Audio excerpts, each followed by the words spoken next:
Je vais vous parler donc sans tarder des nouveaux traitements, les anti-VEGF versus les nouveaux traitements que nous avons à notre disposition. On va parler un petit peu de physiopathologie.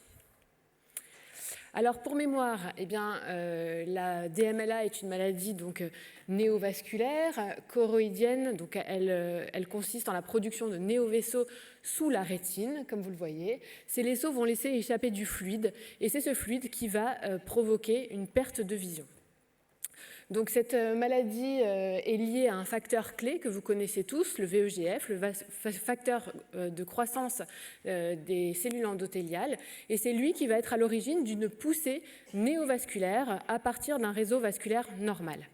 Donc nous avons deux récepteurs au VEGF, le récepteur 1 qui va être plutôt dédié à l'angiogénèse et le récepteur 2 qui va être plutôt lié à la rupture de la barrière hémato-rétinienne.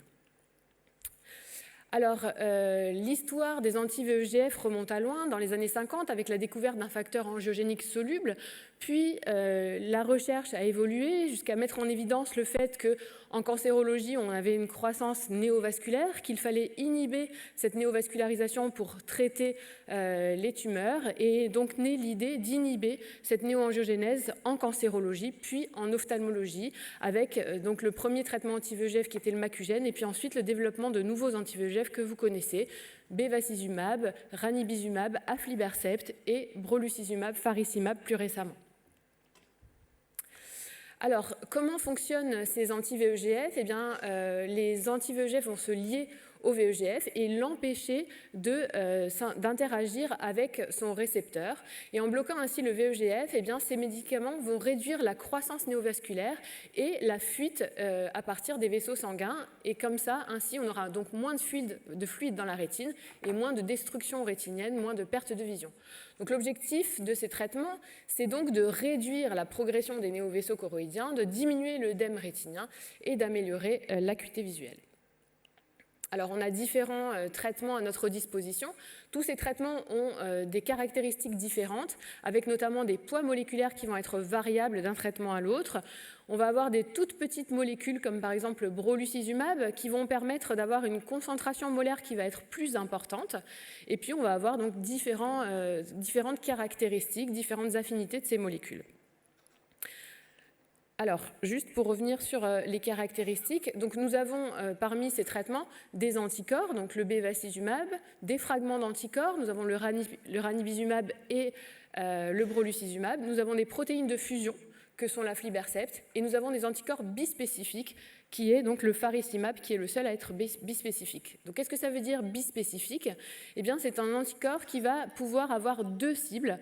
Et on va voir que c'est assez particulier puisque ça va être deux cibles qui vont correspondre à deux cascades différentes d'activation néovasculaire.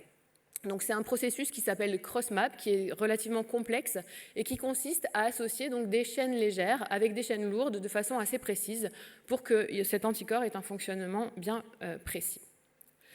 Donc vous le voyez ici, il existe en fait deux voies d'activation néoangiogénique, la voie du VEGF avec tous les VEGF A, B, C, D et le PLGF qui vont venir se fixer sur les récepteurs au VEGF, et on a la voie de l'angiopoïétine avec notamment le récepteur taille 2 dont je vais vous parler juste ensuite. Alors le récepteur taille 2, il va être activé en conditions physiologiques par l'angiopoïétine 1.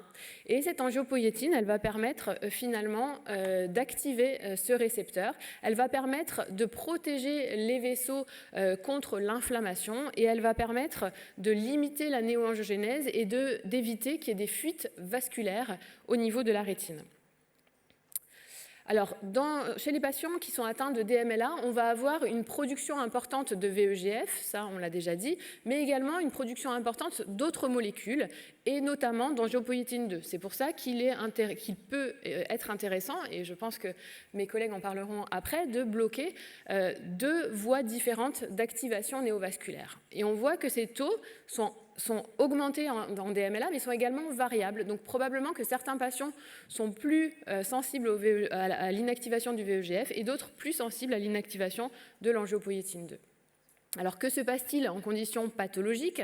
Eh bien, on a bien sûr une production de VEGF, mais également une production d'angiopoïétine 2 qui va venir se fixer sur le récepteur TAI2, prendre la place de l'angiopoïétine 1 et désactiver ce récepteur. Et donc tous les bienfaits que je vous ai cités tout à l'heure vont être inhibés. Donc on va avoir une croissance néovasculaire, on va avoir des fuites vasculaires et donc on va avoir une désorganisation rétinienne, une perte des péricytes, enfin tout ce que vous connaissez de la physiopathologie de la DMLA qui va finalement conduire donc à une néovascularisation et une production de fluide. Donc en conclusion, vous l'avez compris, il existe deux voies distinctes d'activation néovasculaire qui va conduire donc à une néovascularisation et une production de fluide. Donc la voie du VEGF et la voie de l'angiopoïétine, il y en a probablement d'autres, mais je vous cite celles qui sont ciblées par nos traitements actuels. On a différents traitements à l'heure actuelle qui agissent donc sur 1 à 3 cibles pour chaque traitement et sur 1 à 2 voies pour chaque traitement. Donc nous avons les traitements de type ranibizumab et brolucizumab qui ont une cible, qui est le VEGF-A. Nous avons l'aflibercept, donc protéine de fusion, qui a 3 cibles, VEGF-A, VEGF-B et PLGF.